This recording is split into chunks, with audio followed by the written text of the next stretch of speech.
Hello guys, welcome to the second lesson, second unit. So the second unit we're going to talk about is dynamics. So first is Newton's laws. So there are basically three laws that you should know for exam. The first one states that an object at rest will stay at rest, and an object that's moving will keep moving. And the second one, so the first law is also called the law of inertia. And then the second law states that the acceleration of the object depends directly on the net force acting on it. So we can use a formula, and a very central formula in dynamics, which is F net is equal to m times a. And m in this case represents mass, and a in this case represents acceleration of this certain object. And the third law, we also call it the law of action and reaction force. So it states that for every single force that's being exerted on an object or an entity, there will always be an equal and opposite force acting back. So this is also called the law of action and reaction force. So these are the three key laws of motion that Newton proposed. And the second thing also is like a very essential tool that you probably have to know for exam is free body diagram. And this is something that will help you to analyze the forces that's being exerted on an object. So an example would be an apple at rest on the ground. So if we picture this, so we have a ground, of course, and then we have an innocent apple here. And then, because it's at rest, so there will be only two forces acting on this apple. The first one, probably obvious, is the gravity pull. So we call this the gravitational force or the weight. And if you watch our previous video, you would know that weight is a force, so it is a vector. And in this case, the direction will be downwards. And based on the Newton's third law, laws of action and reaction force, you would know that there will also be a equal and opposite upward force acting on this apple. And we usually call this a normal force. You right? Yeah? And they're equal and opposite, without any external forces, of course, because this apple is at rest. So this is how we could use a free body diagram to analyze the forces that's being exerted on this apple. And a very typical question that could be asked, and probably will be asked on our exam regarding dynamics, is inclined plane questions or ramp questions. And this is an example right here. So a 5 kilogram block slides from rest down a 30-degree ramp that is 4 meters long. If the coefficient of friction is 0.2, what is the block speed at the bottom of the ramp? So the basic thought process of this problem and how we can problem solve is, first we need to draw a free body diagram to analyze the forces, and then find the net force acting on this block. Using this, with the formula that F net is equal to mass times acceleration, we can find the acceleration. And using the acceleration and the distance that the block will be traveling, which is basically the length of the ramp, which will be 4 meters. We can use kinematics to find the final speed, because the initial speed is rest, which is 0 meters per second. So first, let's draw a free body diagram. So let's just use this diagram right here. So this block is being placed on this ramp, and then remember that the first force that we should always think about is gravitational force downwards, and remember it's always directly downwards, regardless to whether this block is placed on an inclined plane or not. And the second force, which will be normal force, because this block is being put on a plane. But be careful that normal force will always be perpendicular to the plane, or the surface. The surface, thank you. The surface that it is being put on. So it will be like this. So this will be the normal force. And in this question, friction is also involved. So there will be a frictional force in this direction. And the formula for frictional force, and you can also find it on your formula sheet, which would be the frictional force would be equal to the coefficient times the normal force. And the coefficient in this question is given, which is 0.2. So this would be something that's called a 2D vector analysis. So what I would usually do is I would first of all define two directions to analyze. So the first direction would be, let's do parallel to the ramp, and the second one would be perpendicular to the ramp. So let's say this direction is x and this direction is y. So on the x direction, we would have two components of force. The first one is the frictional force. So let's do, let's call this horizontal. So on the horizontal direction, we would have frictional force and the parallel component of the gravitational force.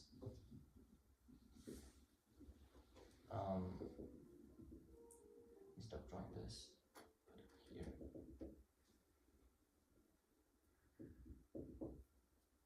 So if we draw a triangle here, we would see that this part will be the horizontal component of the gravitational force, and this part would be the vertical component of the gravitational force. And based on simple geometry, you would know that this angle here is also 30 degrees. So this angle here is actually the angle of the ramp. And if we draw this triangle separately here, it will be something like this. So this is 30 degrees, and this is gravitational force, and we have two components. So we would know that this vertical component, let's call it FGY, would be equal to cosine 30 degrees times FG. And FG, the formula for FG is m times g. So g is the acceleration due to gravity, which we usually approximate using 9.81 meter per second squared, and this is the mass. So if we use the mass 5.0 kilogram, substitute this in here, we could get the gravitational force times cosine 30. We would have FGY is... FGY would be... Yes. Okay, 42.47 meter, no, not meter per second, because this is a force, so this will be Newton. Okay, and then the horizontal component, which is FGX, would be equal to sine 30 degrees times FG, which would be 24.525 Newton. Okay, sounds great. So on the horizontal component, we would have, so this way, this direction, we would have frictional force and the horizontal component of the gravitational force, so FGX. So the FNat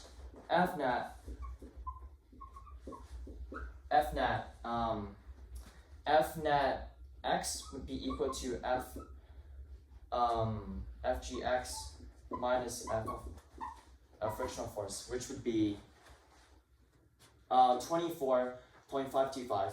Oh wait, but here's a very good problem, is that we currently don't have enough information for the frictional force, because frictional force is the coefficient times normal force, but right now we're unable to directly know the normal force, because in this case everything's balanced, there's no acceleration, so F now will be equal to 0 newtons. Therefore the two forces on the vertical component would be balanced, so Fn would be just simply equal to the gravitational force. However, in this case, because it's placed on the ramp, the normal force will not be simply equal to the gravitational force. Therefore, we have to look at the vertical component as well. So I'm actually gonna erase these parts.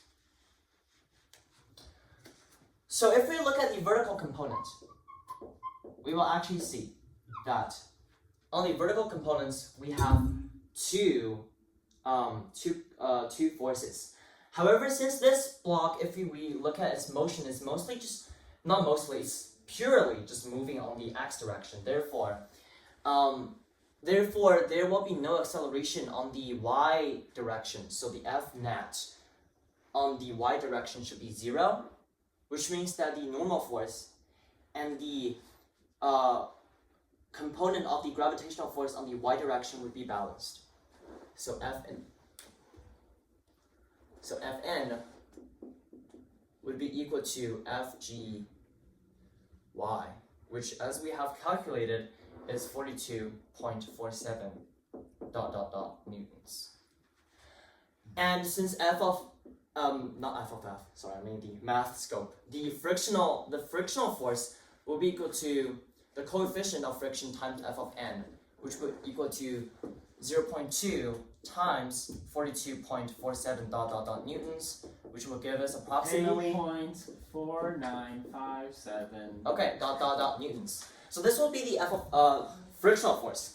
And if we substitute this back into here, we will get the F net on the x direction would be equal to, as we have previously calculated, gravitational force on the x direction would be 24.525 ... newtons minus 8.495 ... newtons, which would approximately give us 16.0292 ... newtons. And this would be in this direction, down the ramp. So, because it's a vector, of course, watch the previous video, down the ramp. So this would be our net force, actually.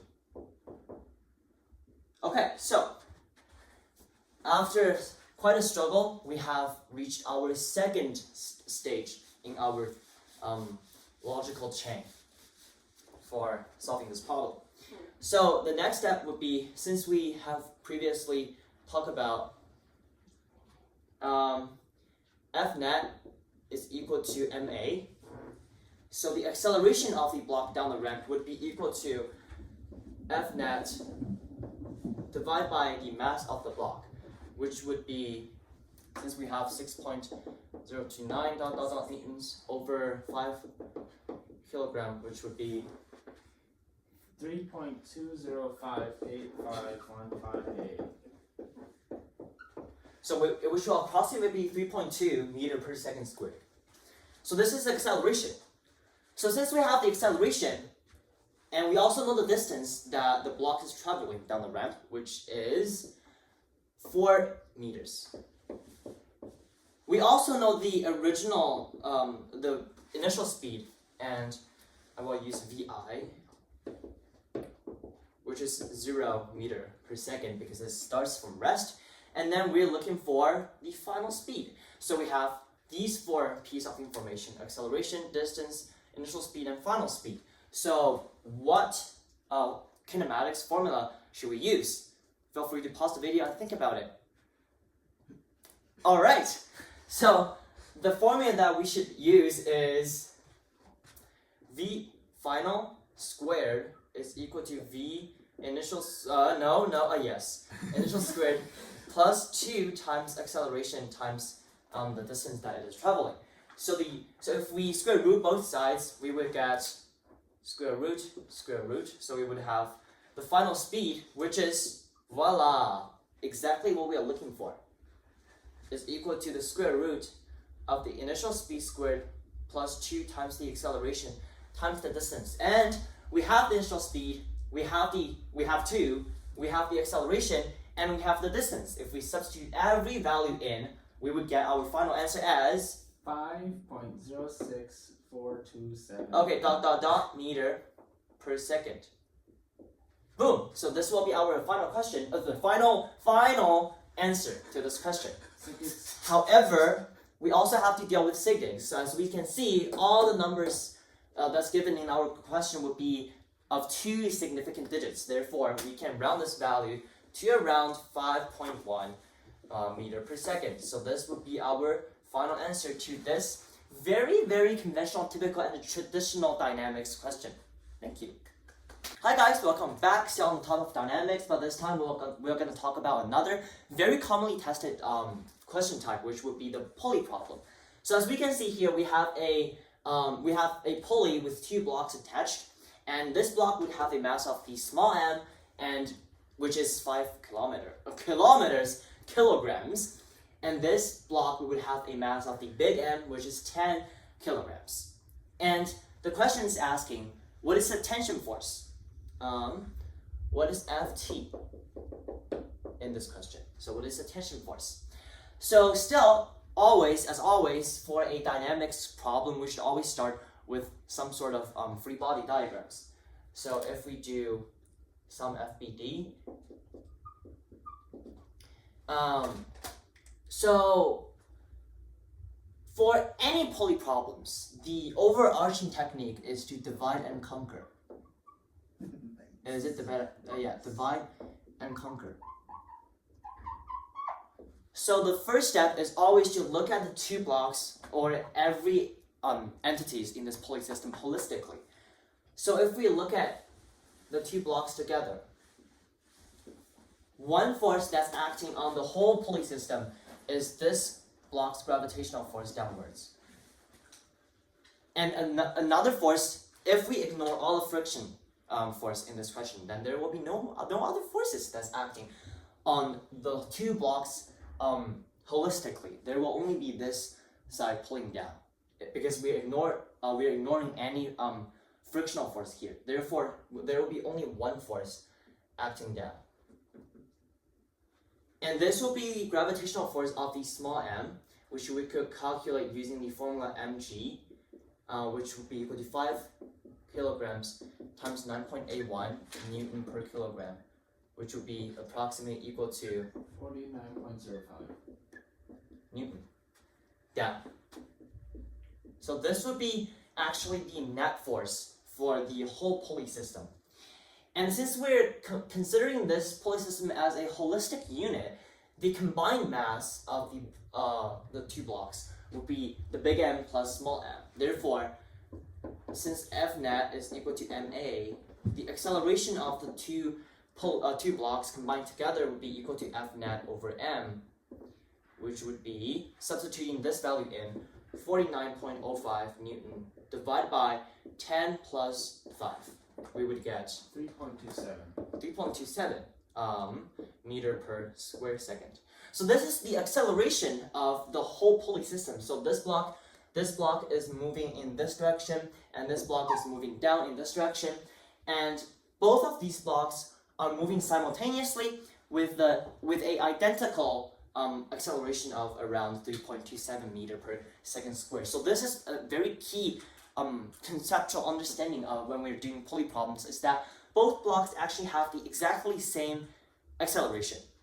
And if we want to figure out the tension, we can then divide up this combined perspective and choose either one of this block to deal with. So let's just use this block then. Because as we can see, it only has one string attached to it, and we are ignoring all the friction, so there will be no other external forces. So if we draw a free body diagram for the this block, there will only be tension force this way, and that's it. So for this block and this block only, the F net would be equal to the tension force. And since we know the F net for this block would be equal to the mass of this block times the acceleration of this block. So as you can see, I'm using for this block a lot, which means that we're completely ignoring this block at this point because we have figured out the acceleration of the system. So for this block only, the mass is 10 kilograms. And for this block only, the acceleration is 3.27 meter per second squared because, as I said, it's a systematic acceleration which is shared across all the entities. And if we do a calculation, 32.7 newtons to the right. So this would be the tension force that's exerted on this block. Therefore, this will be our final answer to such a pulley problem. Thank you for watching.